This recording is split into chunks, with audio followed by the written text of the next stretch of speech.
Olá pessoal, tudo bem? Continuando aqui as entrevistas nos espaços teatrais. A gente hoje está aqui com o Alexandre e com o João no espaço do Clareou aqui no Taboão da Serra. A gente vai conhecer um pouquinho da história dele e também um pouco da história desse espaço que está fora do grande centro de São Paulo e entender como é que é a formação de público, os espetáculos aqui, como foi a construção desse espaço para essa região. Olá Alexandre, tudo bem? Se apresenta aqui para o pessoal que vai assistir esse vídeo. Aqui quem fala é o João, do Grupo Clareou de Teatro. Eu cuido de toda a parte técnica, a iluminação, né? Inclusive até a manutenção do espaço em si, né? O Grupo Clareou de Teatro aqui em Taboão da Serra nasce numa necessidade de romper com essa falta do apoio do poder público, né?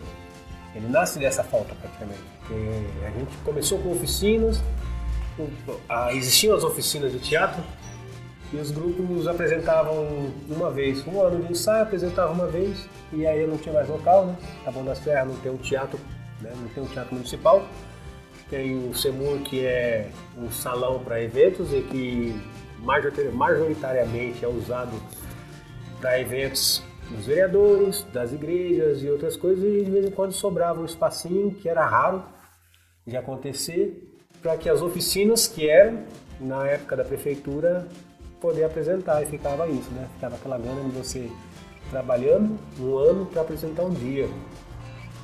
E aqui é uma cidade que tem uma efervescência muito grande na questão teatral, né? E a gente tinha essa deficiência. O Grupo Clareou de Teatro começa na oficina, porque a maioria dos integrantes se conheceu na oficina de teatro, né? Então a gente diz que a gente começou a trabalhar lá antes de formar o Grupo Clareou de Teatro, a gente já trabalhava junto, né? E em 2005, como o primeiro projeto, que era Recreio das Férias, eu acho, na época, o Clareou emplacou o primeiro projetinho, e desse projeto tirou-se do cachê da galera para poder alugar um local para guardar as nossas coisas, né? Nessa época eu estava trabalhando na iniciativa privada, né? Eu trabalhava numa gráfica, porque sempre digo, a gente que é artista, né, no Brasil, a gente tem que ter isso, né? Você é artista, mas trabalha com o quê? Né? Todo mundo faz essa pergunta. Faz essa pergunta. Mas qual a sua profissão? Eu sou artista. Mas você trabalha com o quê? É isso, né? Porque... Mas você ganha dinheiro com o quê, né? Porque para ganhar dinheiro como artista no país é difícil, né? E agora, muito mais. Então eu sempre tive isso, sempre trabalhando fora e nos finais de semana fazendo teatro, né? E eu sempre fui muito sortudo com empregos, porque eu trabalhei 4 anos na feira, saí com a mão uma frente atrás, depois trabalhei 9 anos na obra, saí com a mão na frente atrás, aí peguei meu primeiro emprego registrado, que foi nessa gráfica. Fiquei 7 anos, ela faliu. Aí eu falei, se o povo vai ficar, como posso dizer, ferrado, eu fico ferrado fazendo o que eu gosto, que é o teatro em si. Né? E o fato de eu trabalhar com a construção civil, isso me trouxe muita coisa para dentro, né, do teatro. Quando começou, eu entro como cenógrafo no Clareou, né, fazendo a parte da cenografia. E na época faziam parte do Clareou na Luana Lima, Martinha Soares, e eu, Alexandre Souza, Naruna e o Mário Pazini, né? Tinha a Laissa Rodrigues e alguns outros integrantes, que foi uma fase muito, muito louca do grupo, que Era a fase que eu estava fora e resolvi entrar, mas aí quando eu entrei foi quando saiu a maioria do grupo, né? A metade do grupo foi embora e ficou só quem estava a fim de abraçar essa causa mesmo, né? E as meninas montaram o primeiro espetáculo, que foi no hospital da gente. E aí eu uso essa sabedoria que eu trago da construção civil na cenografia.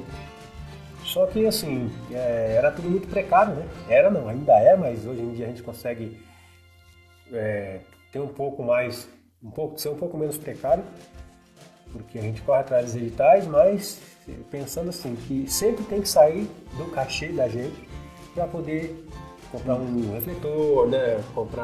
A gente vai precisar de lâmpada para os refletores e tal. Hoje em dia a gente diz refletor, mas na época nem refletor a gente tinha. Então foi tudo assim, a gente cria o cenário e fui incumbido de fazer a iluminação, de não conceber a iluminação, porque na verdade quem concebeu a iluminação foi o Will Damas, né? O Will Damas Prodóximo, que é um saudoso integrante do grupo, um dos que faleceram. Né? Ele sempre trabalhou com teatro a vida inteira, ele foi de engenho teatral, ele conhecia mesmo essa questão do teatrão de São Paulo, da época da TBC, toda essa galera, então era um cara muito conhecido, né? Muito inteligente, né? Dramaturgicamente o cara era bom, ele tinha aula de dramaturgia com Chico de Assis, então, e tinha essa questão de sempre estar trabalhando com a iluminação, nessa questão da criação. Então ele fez a criação do espetáculo, né? Da iluminação do espetáculo com a direção do Mário Pazini, e eu construí os equipamentos, na verdade, porque não tinha refletor, era uma lata, né, uma lata de 18 litros com lâmpadas dentro, e a gente ia fuçando, né, a própria mesa de iluminação era feita toda de interruptores. Exatamente. Era tudo ligado, não era nada solto, a gente ligava os cabeamentos, o Mário Pazini, que era o diretor, ele trabalhava com reciclagem de materiais plásticos, então ele tinha muito contato com ferro velho, então a gente precisa de cabo. Tem um ferro velho que tem uns cabos lá que consegue vender mais barato pra gente. A gente pegava esses cabos, então foi tudo muito assim. Você comentou que da obra que você tirou a ideia para fazer as construções dos cenários, mas quando que surgiu na sua vida assim a ideia da arte como um todo? Você era moleque, você gostava de teatro, você nunca tinha ido no teatro, foi pela TV, teve alguma influência, então, você assim, lembra? Eu sou de uma época que os circos eram muito, né? Tinha uma quantidade muito grande de circo na minha infância, né? Eu cheguei a ter, no bairro onde eu morava, tinha muito terreno baldio, que eram os campos de várzea, que hoje é pouco, né? Mas que eram corriqueiramente ocupados por circos, né? Tinha uma rotatividade de circo, assim. Eu cheguei de pegar, tipo, de 3 quarteirões, cada um tem um circo, sabe? Nossa, que legal. E a gente ficava nessa coisa assim. Então, quando tinha oportunidade, né? Excursões da escola, algumas coisas assim, ou a gente mesmo ia lá embaixo da lona dar uma curiada para entender o que era, porque era muito moleque. Então, ali me nasceu uma curiosidade, assim. Eu sempre gostei muito do palhaço, sabe? Eu ia pro circo, eu não queria ver mais nada, eu queria ver o palhaço, né? E aí eu entrei nessa questão do palhaço. E a questão da arte, assim, eu sempre gostei muito, assim. Eu, quando era moleque, eu via pinturas, né? E ficava viajando. Eu sou dislexo e tenho déficit de atenção. Então, às vezes eu estava na escola, começava a ler, a professora, vamos ler página tal. Aí eu passava, tinha uma figura no meio, travava naquela figura e ficava viajando ali, né? Ficava concentrado naquilo e perdia a atenção de tudo e as outras coisas. Assim, tive muita dificuldade na escola justamente por causa disso. Mas isso é uma coisa que me despertou para a arte muito cedo, né? Eu sempre, eu sempre escrevi muito quando era moleque, assim, tive uma facilidade para escrever histórias e criar histórias. Eu contava histórias com meus irmãos. Ai, que legal. Pegava a capa do bujão de gás e tinha vários desenhos, a partir daqueles desenhos eu contava história para eles. E aí isso já era natural para mim. Quando eu conheci o teatro, eu estava na quarta série, né? Eu tava na quarta série? Não, sétima série. Estava na sétima série e fizeram um espetáculo chamado Há um Vírus Entre Nós. Eu não vou lembrar o nome do autor. Foi o primeiro espetáculo de teatro que eu fiz, né? A gente era tão bom que eu tinha que escrever um papelzinho e colocar assim, vírus, cada um de cada um, porque ninguém escutava a gente falar. Então, né, de tão amador que a gente era. E ali me despertou essa coisa. Aí deu uma sumida quando eu estava no colegial, segundo colegial, assim. Na escola tinha uma professora que dava uma aula de teatro para essa galerinha, né? E aí foi que eu conheci a Maruna, a Luana, porque foi no colegial que a gente mudou de colégio. Eu mudei de colégio e fui pro colégio dela. E começamos a estudar o teatro, aí fomos entender um pouco o que era o teatro, né? Viu o Amaury Evaristo, que era um grande ator aí de São Paulo, veio para cá através do projeto Ademar Guerra. Sim. E começou a passar essa questão do teatro. A gente começou foram 4 oficinas, cada grupo fazia um espetáculo do Martins Pena na época. E aí a gente, né, aí veio essa questão, assim, entendia o que era o teatro e decidiu que queria fazer isso, né? Queria trabalhar com isso. Mas sempre com essa questão do financeiro, né? A gente vive num país que é isso, né? Você caminhar por duas vias, né? Falar, eu gosto tanto disso, mas vou ter que caminhar por esse lugar porque, por enquanto, a gente não está conseguindo ganhar dinheiro por isso, né? E aí sempre teve isso. Essa questão de trabalho, eu no teatro, nos finais de semana e trabalhando durante a semana, né? E a iluminação, eu começo a me interessar por iluminação vendo os resultados dessa questão do hospital da gente, que né, eu tive que produzir os elementos de iluminação, né, os refletores, entender essa questão. Era numa favela, então a gente começou a trabalhar com essa questão da iluminação das lâmpadas incandescentes caseiras e deu muito certo, né? E aí quando a gente necessitava de um pouco mais de luz, a gente ia criando os refletores, colocando mais lâmpadas e tal. E toda essa parte, porque como eu trabalhei na obra, eu mexi muito com a parte elétrica, então essa questão da parte de eletricista eu sabia. E eu a partir disso, eu comecei a montar as minhas coisas, né? Minha mesa de luz, né? Meus refletores. Foi, assim, da precariedade que nasceu essa curiosidade. Era precário, eu era obrigado a fazer aquilo, eu falei, nossa. E aí, acabei encontrando essa vontade da iluminação, né? Isso é muito legal você falar isso, porque eu estudei teatro numa escola. Eu não vou dizer que lá não tinha refletores, porque lá tinha um teatro mesmo e tinha uma sala onde a gente apresentava nessa sala também, né? Para ter ali um equilíbrio de ter várias turmas e assim, ter algumas que estão apresentando lá no teatro, outras na sala, porque não ia dar para fazer todo mundo no teatro ao mesmo tempo. E assim, grande parte dos refletores estavam dentro do teatro porque era o principal, as turmas que estavam mais avançadas e as que estavam começando no primeiro período, no segundo período, estavam lá na sala. E aí, eu e uns amigos meus, que eles já tinham um pouco mais de conhecimento de teatro do que eu, falaram, vamos fazer a nossa própria iluminação, porque a gente está precisando de coisas aqui.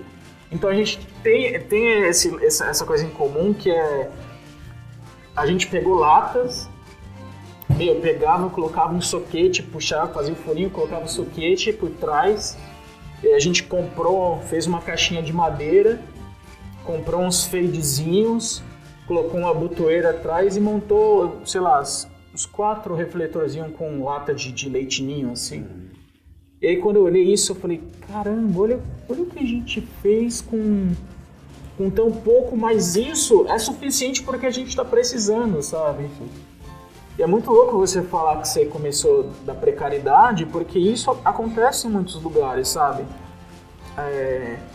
Do lugar que não tem nada e da criatividade da pessoa, eles conseguem reverter essa situação. E não é dizer que vai ter muito, mas o que eles têm é suficiente para aquele momento dar-se o primeiro passo para se conquistar outras coisas, né? Que foi o que você fez. Isso para mim tipo... não é só magnífico, é bonito, sabe? Você vê que a pessoa fala, não, eu não tenho, então vou fazer ter da minha maneira. Sim. Então, aí teve o hospital, depois a gente fez o Urubu Come Carne Se Voa, né? O Urubu, que é o nosso segundo espetáculo, que ele acabou se mudando até espacialmente, né, o espaço. Porque antes aqui eram 2 casas, tinha uma casa desse lado aqui onde a gente está e tem um sobradinho aqui atrás.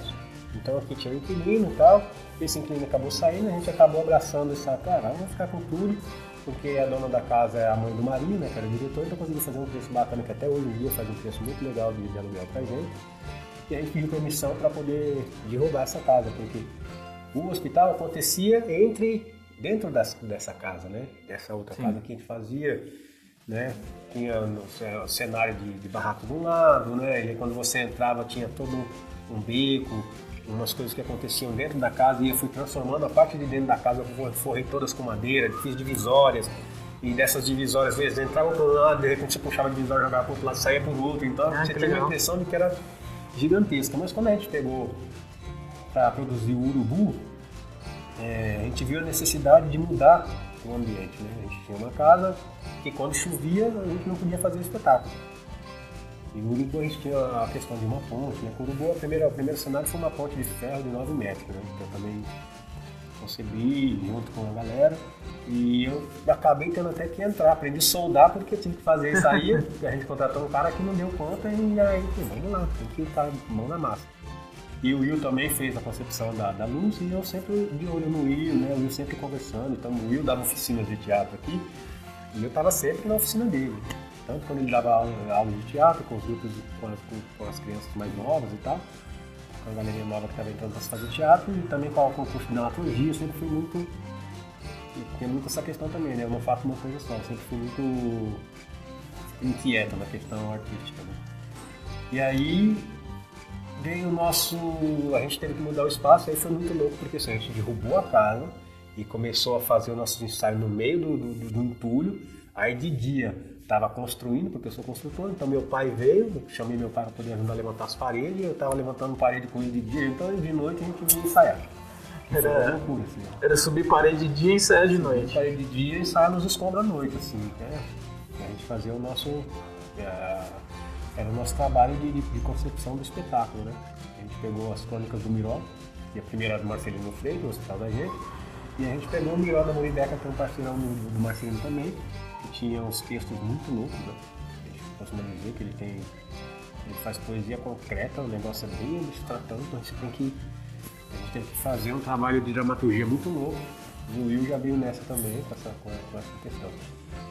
E depois a gente montou os Severinos, aí o Will já entrei com uma iluminação no Severinos, que foi uma época que eu já estava na SP Escola de Teatro, né? Aí eu fui procurar me especializar um pouco mais e entrei na SP Escola de Teatro para poder fazer iluminação cênica lá. Legal, você fez quando o teste lá? Lá eu fiz de 2015 a 2017. Ah, você chegou a se formar então? Cheguei a me formar. Ah, que legal. Fiz o teste, entrei, fiquei 2 anos lá, aprendi bastante coisa, né? E aí lá eu fui ver essa questão dos equipamentos mesmo, que até então eu conhecia os equipamentos.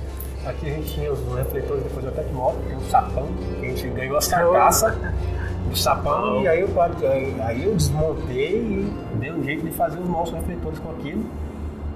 Que aí a gente comprou umas lâmpadas T19 e fez toda a montagem. E aí, pra mim, os refletores ainda era aquilo.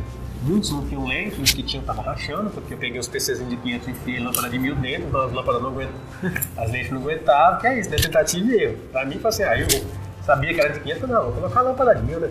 Não vai dar nada. Não vai dar nada, só mesma coisa, no meio, né? Um é só maior, outro é menor. Um é só maior. Aí a lâmpada 2 vezes mais quente, dilatou demais as lentes, não tinha pra onde expandir, elas começaram a trincar. E aí, eu entro na SP Escola e lá eu entendo porque estava trincando as lentes, né? E aí começa a conhecer, né? O elipsoidal, a gente vê, né? Aí começa a ver.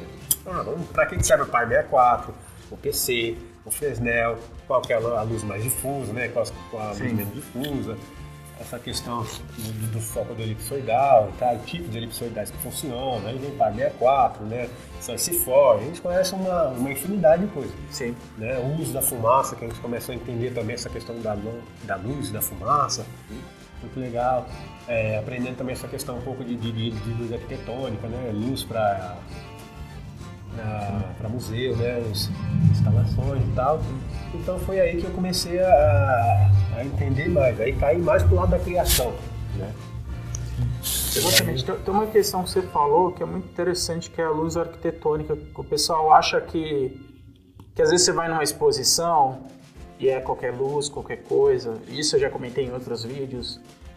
E não é, sabe? Uma luz de exposição é uma luz muito especial, muito bem pensada, porque se você tem ali um quadro de 600 anos atrás, ele tem que receber uma determinada temperatura de energia Porque se ele recebe mais calor ou menos calor, aquilo pode estragar aquela obra, pode Não só com ou a questão derreter. calor, a luminosidade também Sim. tem muito a ver. Você pode desbotar aqui uma tinta, você acaba com... Se você desbotar, ressecar um quadro, acabou. Aquela obra de 600 anos atrás vai ter que passar por um restauro imenso, extremamente caro, porque você acabou fazendo uma iluminação errada, sabe? Então, por isso que quando tem-se exposições muito grandes, eles chamam pessoas da luz muito específicas, que entendem muito, que já fizeram muitas exposições.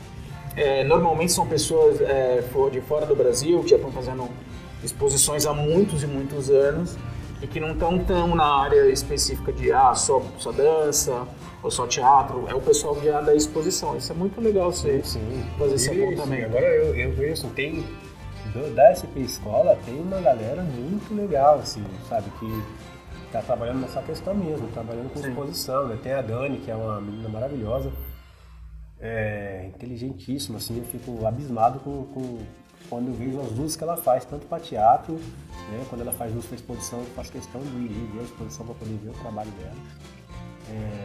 Tem o Aldrey, que é um parceiro que fez curso comigo também, que é um menino que fala, gente... Eu sei o que é o Aldrey. O Aldrey, ele é amigo do Henrique, que foi que é outro moleque que eu acho... eu conversei com o Henrique numa outra parte do projeto, a gente teve uma conversa muito legal. E o Aldrey, eu cheguei a conversar com ele assim, rapidamente num trabalho que a gente se cruzou e... O Aldrey, eu costumo dizer assim, ele é muito rápido. O moleque pegou a mesa, e eu sempre tive muita dificuldade com essa questão da mesa. Você tem que estar ali todo dia, então eu sempre trabalhei aqui, a gente tem uma mesa analógicazinha, né? A gente começou com uma de 12 canais, a gente tem uma de 24, a gente ganhou e a gente mandou reformar e tal. E ele é muito rato, assim, né? Às vezes aparecem uns trabalhos pra mim que eu faço questão de ter ele comigo. Eu falo assim, você vai cuidar da programação da mesa e assim, ele também é muito bom na questão da criação da luz. O design de luz ele é fantástico também. Nesse trabalho ele estava fazendo a programação da mesa para a Marisa. Ele é incrível, assim, né? E a gente na SP Escola teve bons professores, né? Teve o Bonfante, o Guilherme Bonfante, o Chico, né?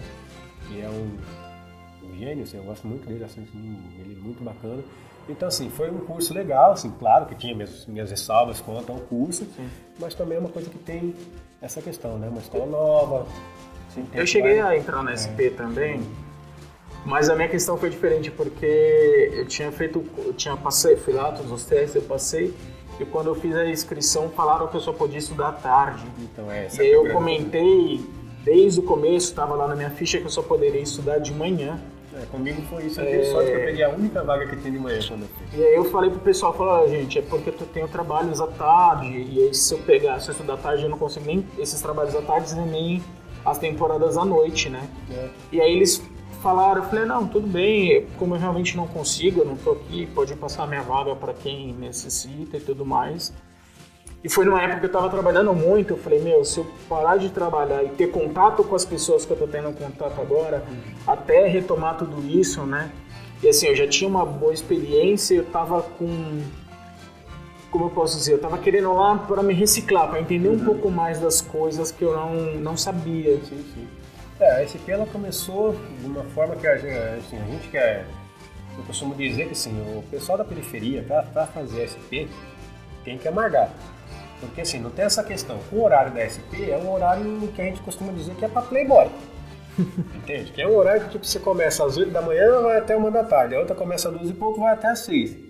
Então, para você conciliar um trabalho nestes horários aí, acho que é das 9 às 2, alguma coisa assim, fica um horário que é inviável. Se eu começo com assim, geralmente um trabalho aí, os caras pegam das 6 às 2, das 2 às 11 da noite, né? Das 11 da noite às 6 da manhã. Aí você fala, inviável, porque você saindo de lá, 1 hora você não chega em lugar, está no centro de São Paulo. Então, se você que não trabalha no centro, para você conseguir ficar, e nem todo mundo trabalha com a iluminação. Exatamente. Né? E eu trabalhei, a minha sorte que quando eu fiz, eu trabalhava com espaço e não tinha quem cuidasse, eu tinha que ficar aqui. Eu fiquei muito tempo assim e o grupo me pagava uma ajuda de curso para poder estar no espaço. Assim. Ficava aqui de segunda a segunda. Então eu conseguia fazer SP de manhã e correr para cá. Mas se eu tivesse sido mandado para tarde, eu não teria conseguido fazer. Né? Eu fiz e aí consegui me formar, e aí depois começou a ficar apertado, porque tava aqui assim, a ajuda de custo dava para me viver, mas assim, arrastando dívidas. E aí eu falei assim, mano, eu teve que voltar para a construção civil e começar a refazer a minha vida para poder eu conseguir ganhar um dinheiro e conseguir viver sem muita dívida nas costas. Né? E é o que acontece, você vai ser artista hoje em dia, se você não é um famosão, você tem que amargar. E aí quando se fala essa questão das partes técnicas, você pode ver que até mesmo nessa questão da pandemia, as partes técnicas aí tiveram que brigar muito, né? Para poder, porque assim, de uma hora para outra, porque quando você fala na questão da parte da arte, essa questão de empregos diretos e indiretos é muito grande. Você não faz você vai fazer um show, você vai pensar assim, tem 2 artistas no palco que estão ganhando, mais 5 músicos, mas se você pensar, tem toda uma galera, né? Tem toda uma galera que está trabalhando por trás disso. Então tem 10 no palco, mas tem 150 fora dele para garantir esses 10.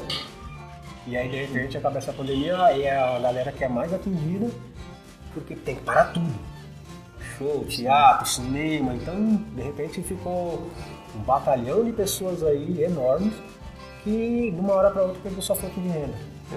É que a gente comenta que dentro de um espetáculo de dança, de teatro, de um show, você vai ter os atores, tem os músicos, tem os bailarinos, aí você vai entrar ali no backstage mesmo, tem direção, assistente de direção, cenotécnico, figurinista, iluminador, light designer, o sonoplasta, você tem os técnicos, as pessoas que montam, você tem a camareira. Olha o tanto de pessoa, assim, que está orbitando só ali o backstage. Fora os assistentes que todas essas pessoas têm e tudo mais. E fora todas as pessoas que estão no suporte, que trabalham no espaço que você vai trabalhar, que também são pessoas pagas, sabe? Então a classe artística, ela não é composta só por quem está no palco. É quem está no palco e por todas essas pessoas que somos nós, né? Que é eu e que é o João, que nós somos iluminadores, que estamos ali na batalha diária e agora nesse momento, né, a gente está seguindo uma outra batalha, porque infelizmente os espaços estão todos fechados e a gente está tendo essas entrevistas, essas conversas para explicar um pouquinho melhor, né, não só da história das pessoas, da história dos espaços, mas também de tudo que está acontecendo. E João, eu queria que você contasse um pouquinho mais aqui da evolução do espaço, porque você comentou que era um sobrado, uma casa e tudo mais, e entrando aqui dentro, eu vejo que é um espaço bem grande, tem um pé direito bem alto, ele é um espaço bem largo, sabe? E que você participou da construção junto com seu pai, erguendo parede e tudo mais, isso é muito legal. E como é que foi para você e para todo mundo, depois de ver tudo isso, de passar por processo em cima de obra e tudo mais, ver o espaço pronto, ver esse espaço construído e tudo mais? Então, foi uma grande luta, né? Quando eu falo pra você que a gente estava ensaiando no meio da demolição, a gente estava nessa loucura mesmo. Chegou uma eu costumo dizer assim, no começo eu estava amando os primeiros dias da reforma. Aí depois o negócio começou assim, 3 meses está pronto. Levou quase 1 ano. Nossa! E aí foi numa época que era bem conturbada, que assim, tava sem trampo, né, tava na correria, assim, já tinha um tempo que eu tava desempregado. E aí eu tava fazendo faculdade na época também, fui fazer educação física, né, fazendo faculdade, aí como tinha que fazer estágio na faculdade, aí eu falei, nossa, aí apareceu pra mim de fazer estágio, 2 estágios tô desempregado, peguei os 2 estágios, um de manhã, uma tarde, e aí vim pra cá pra noite. Aí eu trabalhava de madrugada aqui, levantando no restaurante, chegou uma época que meu pai não estava mais, e a gente estava finalizando, então eu ficava de madrugada, até às 5 da manhã, dormia das 5 às 8, 8 horas eu levantava e ia para os estágios. Então eu fiquei um tempão assim, chegou um momento que eu estava pirando, assim, acho que o grupo estava até com medo. Assim. E eu comecei falando que eu estava amando, e de repente estava odiando, não aguentava mais estar aqui e tal. Mas deu tudo certo e a gente conseguiu levantar esse espaço. A gente estava juntando, eu lembro, a gente estava juntando um dinheirinho para comprar uma perua, né? A gente estava muito nessa questão da circulação, a gente tem que se movimentar, tem que sair também, porque a gente tem um espaço aqui, mas a gente queria fazer o nosso trabalho fora também, levar para outros estados. E também tem essa questão dos editais de circulação, então a gente tinha muito essa necessidade. E acabou que essa perua, o dinheiro da perua a gente conseguiu, falou assim, não, um cara que levantava o galpão, né? a estrutura de aço, que foi o mesmo que ia fazer a ponte pra gente. Aí a gente conseguiu fazer com que ele fizesse pelo valor do dinheiro da perua. E aí a gente ralou para poder conseguir dinheiro para pegar as paredes, fechamentos. Assim, ali tinha um muro que teve que levantar, que essa parede ficou. Aí a gente resolveu fechar, porque você pode ver que metade é fechada a parede e o restante é com Kennedyzinho. Até porque não tinha grana para levantar isso tudo, né? Então, depois que a gente terminou, foi um puta luta. A gente começou a apresentar os pro Urubu e tal, né? Começou a usar o espaço, e o espaço acabou servindo também para outros grupos também, que vêm, né? que se utilizam do espaço para poder ensaiar, porque a realidade da cidade é essa. Não tem espaço público para se fazer arte aqui em Taboão da Serra. Não tem, não existe. Agora fizeram a Arena Multiuso, que é um monstro, né?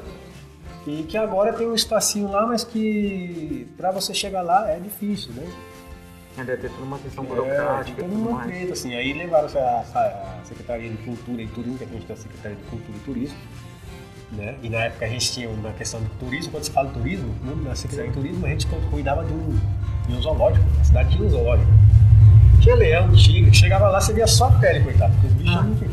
Então a gente tinha que dividir dentro da cultura ainda com o zoológico, que ainda existe lá, mas que não é mais zoológico, vai virar um parque, né? E talvez tenha até uma escola de arte lá que a gente está torcendo para que saia, né? Porque já tem essa promessa, acho que até começaram a construir. João, eu gostaria muito de agradecer essa conversa, de poder mostrar para o pessoal um pouquinho da sua história, um pouquinho da história desse espaço do Clareou aqui no Taboão da Serra, que é um espaço que está completamente afastado dos grandes centros, das grandes cidades, que é um espaço que foi abraçado pelas pessoas que estavam aqui, que foi reconhecido pelos grupos aqui da cidade, que é algo muito bonito. Falar, olha, meu, agora tem lá um espaço bacana, a gente pode ir lá. E assim, com imenso prazer que eu venho aqui conversar com você e mostrar um pouquinho da história para o pessoal que vai assistir esse vídeo. Muito obrigado, João. Eu que agradeço.